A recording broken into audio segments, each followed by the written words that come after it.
Today I want to share about how to be open and honest and why you need to do so instead of these Instagram photos that show you that you have a perfect life.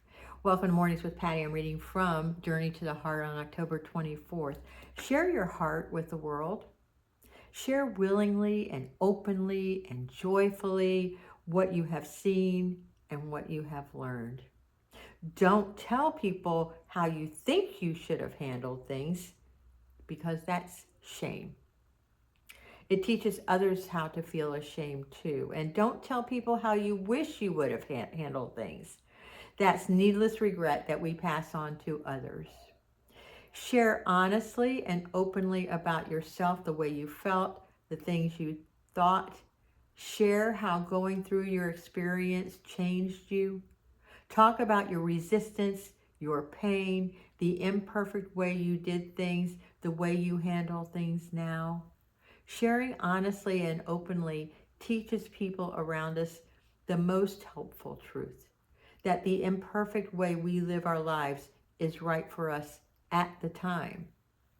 When we love and accept ourselves enough to honestly share who we are, it helps those we touch to believe that they're good enough too. And share your heart with the world, and you will bring healing to those you touch. The reason I chose this reading today is because this is why I am doing this YouTube channel. It is to share my own experience, my own strength, and to give you hope when things are hopeless. It may seem hopeless, but it is just another thing that you're going through, because that's what life does.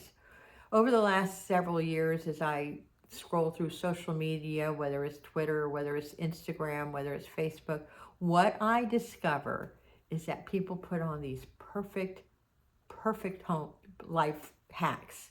They give you the solutions, but they don't tell you how. And they look all so perfect with their perfect lips and their perfect Botox and their perfect outfits. But that's not how life is. Life is messy. Life gets messy. People show up in ways that you least expect, and gifts show up in ways that you least expect. And I want to teach you through my own experience what works and doesn't work when a person comes at you in a hostile way. If somebody if if somebody comes at you in an unloving way. One of the things it talks about too in this book, in this reading today, is about how to share openly. You don't share your regrets or what you should have done or what you could have done, but what happened. This is what happened. This is how I felt. This is how I thought. And this is what I did to change a situation. Now, one of the problems I have run into of the last year or two is that people want to fix me. When I share a problem that I'm having, I don't want to be fixed, and I don't want your fucking opinion. What I want is validation. What I want is you to hold my space.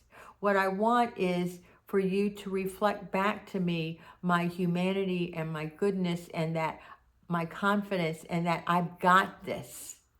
That's what I want, and that's what most people want. I promise you it is. And what I am trying to do in this channel, as I said before, is to just teach you how to get through the most difficult things in life. Because our country, our world is so divided. And we think by giving our opinions, we think by sharing what we need to do, what somebody else needs to do is going to fix them. No, what I am saying in this channel is to find those unloving parts of ourselves that we show up in the world with, that creates division, our need to be right, our need to offer our opinion, our need to be superior to, our need to share our voices and opinion. All I'm going to say is stop that nonsense and find those parts that are unloving, like I just described, and find a way to be more loving, because that's the only way we are going to heal in this world. If you like this kind of content, please like this particular content and subscribe. Put your notifications on, and I will see you later. And just know that I love you and you've got this.